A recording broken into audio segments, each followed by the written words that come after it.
قرآن زندہ باد، قرآن زندہ باد، قرآن زندہ باد۔ الحمدللہ الحمدللہ علی نوالہ والصلاة والسلام علی مظہر جمالہ، اما بعد فاعوذ باللہ من الشیطان الرجیم، بسم اللہ الرحمن الرحیم۔ وَيُقِيمُونَ الصَّلَاةَ، آمنت باللہ صدق اللہ العظیم، الصلاة والسلام علیکہ یا سیدی یا رسول اللہ، الصلاة والسلام علیکہ یا سیدی یا حبیب اللہ، وعلی آلکہ وصحابکہ یا سیدی یا رحمت للعالمین۔ احباب گرامی، آج ہم آپ کے لیے قرآن و حدیث سے نماز کی قدر، نماز کی اہمیت کے بارے میں آپ کی گوش گزار کریں گے۔ نماز کیا ہے اور اس کے پڑھنے سے کیا ملتا ہے، اس کی کیا فضائل و برکات ہے۔ تو تمام احباب سے گزارش ہے آپ سے کہ آپ ہمیشہ کے لیے ہمارے ساتھ جڑے رہیے، ہمارے ویڈیو یوٹیوب چینل کو سبسکرائب کریں، کمنٹ کریں، شیئر کریں، انشاءاللہ اچھی معلومات آپ کو ملتی رہے گی۔ آئیے ہم نماز کے بارے میں قرآن حدیث کی بات کرتے ہیں۔ سب سے پہلے اللہ وحدہ لا شریک فرماتا ہے وَيُقِيمُونَ الصَّلَاةَ، نماز کو قائم کرو، نماز کو قائم کرو۔ قائم کرنے سے مراد اس سے کیا ہے؟ نماز کے ظاہری اور باطنی حقوق ادا کرو، یہ ہے قائم کرنا۔ ظاہری وقت پر نماز پڑھو، درست نماز پڑھو، خشوع و خضوع کے ساتھ نماز پڑھو، آسان طریقے سے نماز پڑھو،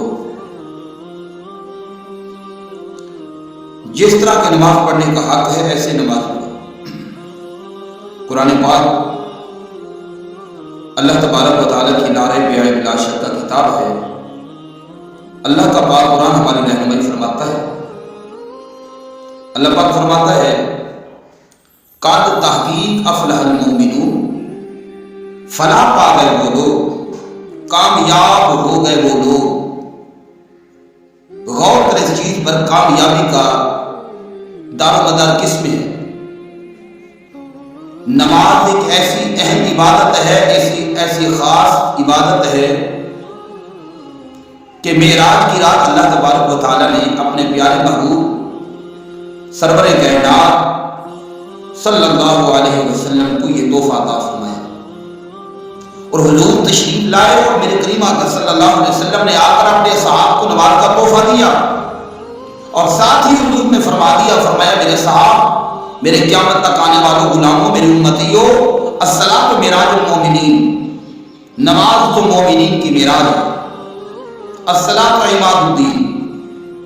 اور اللہ پاک فرماتا ہے قد افلح المؤمنون، فلاح پا گئے وہ لوگ، وہ مومن، الذین هم فی صلاتهم خاشعون، جو لوگ اپنی نمازوں میں خشوع خضوع کرتے ہیں، خشوع اور خضوع کے ساتھ نماز کو ادا کرتے ہیں، وہ لوگ کامیاب ہو گئے۔ اب ہم کامیابی ڈھونڈنے کے چکر میں ہیں، ہر بندہ چاہتا ہے میں کامیاب ہو جاؤں، اور میں کامیاب ہو جاؤں۔ خدا کے بدلے تیری کامیابی کا راز تو اللہ نے اپنے محبوب صلی اللہ علیہ وسلم کی اطاعت میں رکھا ہے، حضور کی غلامی میں رکھا ہے۔ اطیعوا اللہ و اطیعوا الرسول۔ دنیا داری کے چکر میں در بدر گھومنے والوں، در بدر ڈھونڈنے والے کامیابی کو ذرا غور سے سنیں، دیکھیں کامیاب کس چیز میں ہے۔ دوسرے مقام پر تیرا اور میرا رب العزت کائنات کا خالق و مالک و رازق فرماتا ہے والذین هم علی صلاتهم یحافظون، وہ لوگ جو اپنی نمازوں کی حفاظت کرتے ہیں۔ بھائی نمازوں کی حفاظت کرو، نمازوں کی حفاظت کرو، نمازوں کی حفاظت کرو۔ اور نمازی تو یزیدی بھی تھے، نمازی حضرت غور بھی تھا، حضرت عمر نے نماز پڑھی، کیسی نماز پڑھی؟ اپنے امام کے پیچھے اپنی جان قربان کر دی۔ نماز کی حفاظت ہے، والذین هم علی صلاتهم یحافظون، اللہ فرماتا ہے نمازوں کی حفاظت کرتے ہیں۔ نماز پڑھ کر کسی کے حق دبانے کا چکر میں ہو تو نماز کی حفاظت نہیں ہوئی۔ نماز پڑھ کر یہ تیری نظر کسی غیر معلوم پر اٹھے، نماز کی حفاظت نہیں ہوئی۔ نماز پڑھ کر غریبوں کو ستائے، تیری نماز کہاں سے نمازوں میں فائدہ دے رہی ہے؟ نماز پڑھ کر غیبت کرے، نماز پڑھ کے چوری کرے، نماز پڑھ کے جھوٹ بولے، نماز پڑھ کے فساد کرے، فساد پھیلائے، یہ تیری نماز کی حفاظت نہیں ہے۔ اصل نماز کی حفاظت کیا ہے؟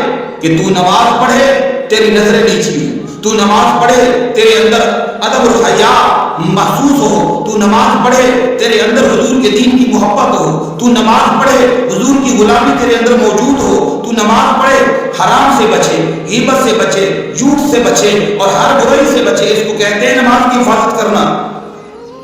حضرت سیدنا فاروق اعظم سرکار رضی اللہ تعالیٰ عنہ، آپ سرکار کا دور خلافت ہے، آپ کے پیچھے پڑھنے والا ایک نوجوان نماز پڑھنے والا کچھ دن غیر حاضر رہا۔ جب غیر حاضر رہا تو پوچھا گیا کہ فلاں نوجوان نہیں آتا،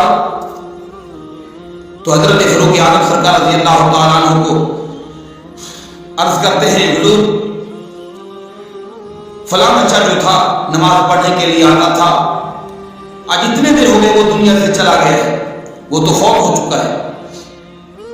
وجہ معلومات کی گئی، وجہ یہ تھی حضور ایک عورت نے دعوت دی برائی کی، اس نے خدا کا خوف کرتے ہوئے ایک آہ بھری، ایک چیخ بھری، وہ دنیا سے چلا گیا۔ حضرت سیدنا فاروق اعظم سرکار رضی اللہ تعالیٰ عنہ نے کہا، فرمایا مجھے اس کی قبر پر لے چلو۔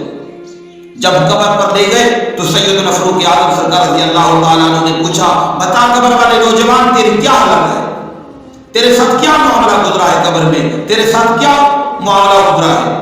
تو جس وقت یہ بات کی، اے خدا سے ڈرنے والے بتاؤ، وَلِمَنْ خَافَ مَقَامَ رَبِّهِ جَنَّتَانِ، قبر سے آواز آئی، اے سیدنا فاروق اعظم میں نے اپنے رب کے وعدے کو سچا پایا۔ سبحان سبحان، یہ تھی نماز، یہ تھی نماز کی روح، نماز کی اصل۔ میں نے اپنے رب کے وعدے کو سچا پایا ہے۔ اے نوجوان کیسے سچا پایا ہے؟ فرمایا مجھے میرے رب نے ایک جنت نہیں بلکہ 2 جنتیں عطا فرما دی۔ کیوں؟ اللہ فرماتا ہے جو مجھ سے ڈر گیا اس کو میں 2 جنتیں عطا کروں گا۔ وَلِمَنْ خَافَ مَقَامَ رَبِّهِ جَنَّتَانِ، میرے نوجوانوں، آج اس دور کے اندر در بدر ڈھونڈنے والوں، در بدر پھرنے والوں، غور کرو، سوچو۔ آج دنیا کے پیٹ کے چکر میں تو ہم جناب علی وطن چھوڑ دیتے ہیں، علاقہ چھوڑ دیتے ہیں، بیوی بچے چھوڑ دیتے ہیں، ہر چیز چھوڑ دیتے ہیں، باہر کے ملک چلے جاتے ہیں کہ پیسہ کما لیں۔ حضور فرماتے ہیں یہ پیٹ جو ہے نا، اس کو سوائے قبر کی مٹی کے کائنات کی کوئی شے نہیں بھر سکتی، جتنی چاہے دولت کیوں نہ ہو۔